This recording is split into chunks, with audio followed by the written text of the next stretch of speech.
Hello बच्चों, आप लोग का स्वागत है ऐसे ऑनलाइन क्लासेस में। ठीक है, आई होप आप लोग अच्छे होंगे, अच्छी से पढ़ाई कर रहे होंगे। आप लोग के लिए एक शायरी लिखे हैं, मोटिवेशन। आप लोग देखिएगा इसको। ना पूछ कि मेरी मंजिल कहाँ है। देखिए, आप लोगों से जो है ना, आप लोग के घर वालों का बहुत उम्मीद जुड़ा है, उसी के ऊपर है ये। बिल्कुल गौर से देखिएगा। ना पूछ कि मेरी मंजिल कहाँ है, अभी तो सफ़र का इरादा किया है। कोई आपसे पूछे ना कि मंजिल क्या है, क्या करना है, तो उसी के ऊपर आप ये शायरी बोल सकते हैं उन लोगों को।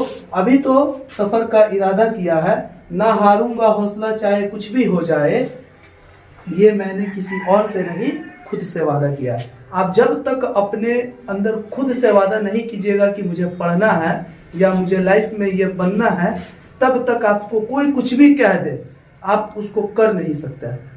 खुद में वादा कीजिए कि मुझे ये करना है। आप खुद के बारे में सोचिए, करने की कोशिश कीजिए और आप लोग कर जाइएगा। कोई भी चीज़ हो कर, आखिर क्या है, इम्पॉसिबल भी कहता है मुझे तोड़ो मैं पॉसिबल हूँ। उसको अगर आप तोड़ कर पढ़िए तो देखिए उसका अर्थ निकलता है आई एम पॉसिबल। ठीक है, तो आप लोग पहले खुद में वादा कीजिए कि मुझे पढ़ना है, अच्छी तरह से रिजल्ट लाइए, माँ बाप का जो उम्मीद है उसको पूरा कीजिए, उनके सपनों को साकार कीजिए। वो एक्चुअली में आप लोग के लिए यही कहता है ना कि पढ़ो पढ़ो। आप पढ़िएगा, आप अच्छी इज्जत को पाइएगा, नहीं पढ़िएगा नहीं पाइएगा। ठीक है, इसके लिए आप लोग इस मोटिवेशन वाले वीडियो को जरूर लाइक कीजिए, सब्सक्राइब कीजिएगा चैनल को, और दोस्तों के पास को में इसको शेयर कीजिएगा। चलिए, आप लोग जल्दी से चैनल को सब्सक्राइब, लाइक और शेयर कीजिए दोस्तों के पास। आज हम आप लोग के लिए बोर्ड पे लाए हैं पदार्थों में उपस्थित अम्ल। देखिए, बाद बच्चों का बोलना था कि सर किस पदार्थ में कौन सा अम्ल पाया जाता है। ये आप क्लास 7th के बच्चे हो या क्लास 8 के बच्चे हो या क्लास 9th के या क्लास 10th के, या आप जनरल कंपटीशन की तैयारी करते हो, ये हर जगह सवाल आता है कि सेब में कौन सा अम्ल पाया जाता है, इमली में कौन सा अम्ल पाया जाता है। ये कहीं भी आपका पीछे नहीं छोड़ेगा, ये हमेशा आपके साथ रहेगा।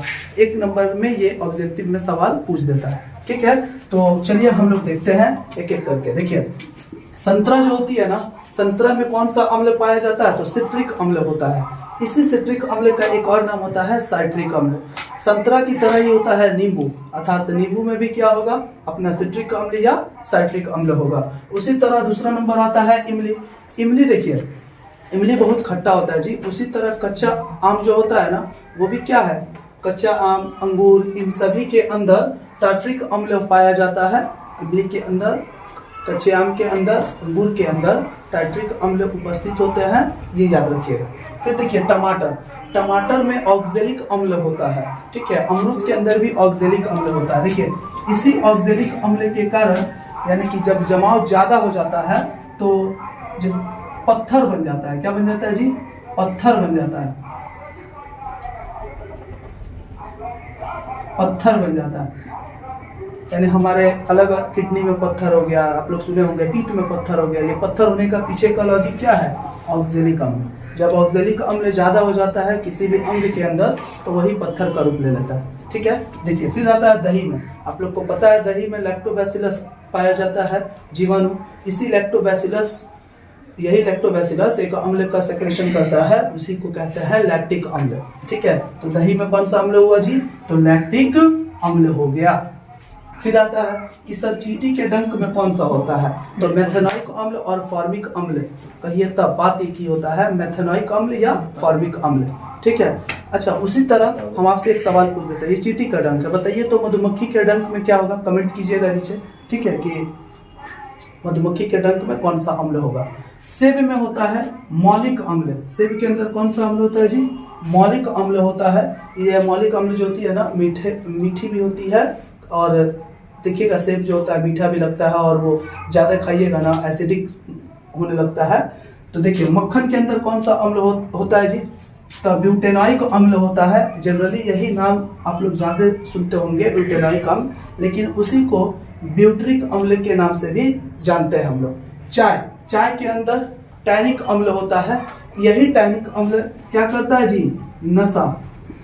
देखिए आप लोग एक चीज जानते हैं ना जी, चाय पीने वाले लोगों को नशा हो जाता है। नशा होने का पीछे का लॉजिक क्या है, चाय के प्रति उन लोगों का प्यार बढ़ जाता है। अरे वो प्यार नहीं है जी, उसके फेवरेट हो जाते हैं वो, इसीलिए हम कहते हैं उसमें कौन सा अम्ल होता है, टैनिक अम्ल होता है। फिर देखिए वसा, चर्बी के अंदर यानी कि फैट के अंदर कौन सा अम्ल होता है, सिट्रिक अम्ल होता है। कौन सा अम्ल होता है बाबू, सिट्रिक अम्ल, ठीक है।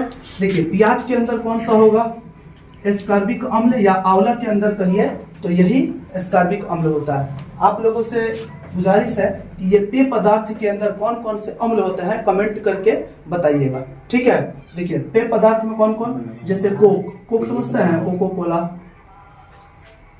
कोक, स्प्राइट, इन सभी के ऊपर मतलब आप कौन सा होगा कमेंट करिएगा, ठीक है। अगर आप लोगों को इससे रिलेटेड और भी कई तरह की नॉलेजेस चाहिए, आप लोग कमेंट कीजिए, उसके ऊपर वीडियो बनेगा।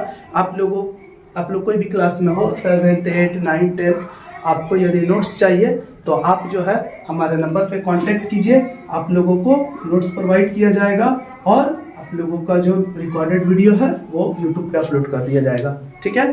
Thank you. आप लोग इसको शेयर कीजिए दोस्तों के पास।